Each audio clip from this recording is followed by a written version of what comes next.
ආදරණීය ඔයාලට අදත් මගෙන් ආදරණීය ඇරයුමක්. ඉතින් අද දවසත් ආදරණීයව සතුටින් පටන් ගමුද? සෑහෙන්න කාලෙකට පස්සේ ලස්සනට ඉර පායලා තියෙන දවසක් අද. මමත් අද උදේ ඉඳලා වැඩ පටන් අරගෙන තියෙන්නේ. මේ දවස්වල හැමෝම බොහොම පරිස්සම් වෙන්න ඕන. මොකද දැන් ලෙඩ ගොඩක් ඇවිල්ලානේ තියෙන්නේ. මේ වැඩ කර කර ඉද්දි මට ඔයාලවත් මතක් වුණා. ඉතින් මට හිතුණා පුංචි වීඩියෝ එකක් ඔයාලටත් බලන්න අරගෙන ආව නම් හොඳයි කියලා. එහෙනම් මගේ මේ පුංචි වීඩියෝ එකත් එක්ක දිගටම රැඳිලා ඉන්නකෝ. මම අද මොනවද කළේ කියලා බලන්න.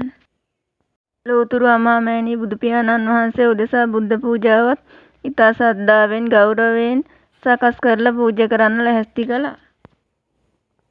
ලෝතුරු අමාමෑණී බුදු පියාණන් වහන්සේ උදෙසා ආහාර මල් පහන් පැන් සුවඳ දුම් ආදිය පූජා කරලා අද දවසටත් ආශිර්වාද ලබා ගත්තා. උදේ ඉඳලා වැඩ කරලා පුදුම මහන්සියක් ආවේ. ඉතින් මම මේ මහන්සිය යන්නත් එක්ක රසට පැපොල් වීම එකක් හදාගත්තා නිදහසේ බොන්න ඕනි කියලා. ධර්මයේ විතරයි ඔබේ මගේ හිත ලස්සන කරන්නේ. පිනෙන් හිත ලස්සන වෙනවා වගේම ජීවිතයට රැකවරණය සැලසෙනවා. ජීවිතයට දුෂ්කර කාලේ ඉන්නේ අවාසනාවටද? ඔබ එහෙම හිතුවොත් ඔබට ඔබවම අවාසනාවන්තයෙක් විදියට දැනේ.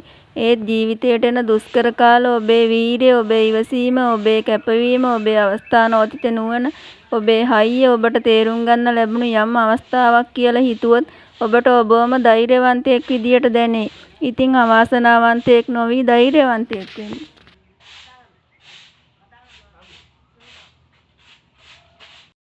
දහමට අනුව ජීවත් වුණොත් දෙලොවම වරදින්නේ නැහැ.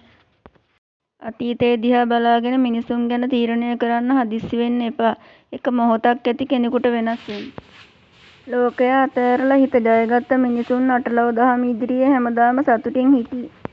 මිනිසුන් අතරත් දෙවියන් අතරත් ශ්‍රේෂ්ඨ වන්නේ සද්ධර්මය.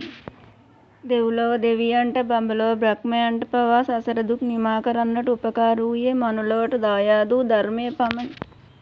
අකුසල් විපාක යටපත් වෙලා කුසල් විපාක මතු එන්න නම් තිසරණය තුල කටයුතු කරන්නම ඕන. බොහෝ පින් පිරූ නිසාමයි අපිට සද්ධර්මයේ මුණ ගැසුනේ. බුදුබණ පදයක් විතරයි හිතින් අසරණ වුණ තනිවුණු වෙලාවට පිහිට වෙන්නේ. දෙවියන් මිනිසුන් බ්‍රහ්මයන්ගේ යහපත පිණිස ලොවට පහළ වූ හිත ආශ්චර්යවත් පුද්ගල රත්නය ලෝතුරු අමාමෑණී බුදුරජාණන් වහන්සේ. දැවෙන සිතට නිවෙන මඟ හමු වෙන්නේ සසරේ පිනකටමයි.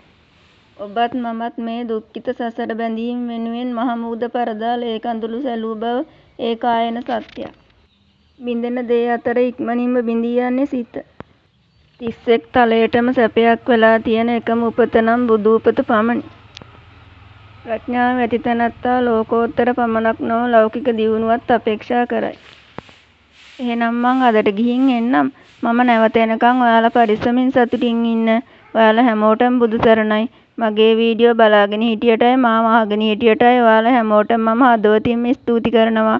මම ඔයාලගේ ආදරණීය නවෝ. ඔයාලගේ ආදරයට මම හැමදාමත් ආදරෙයි.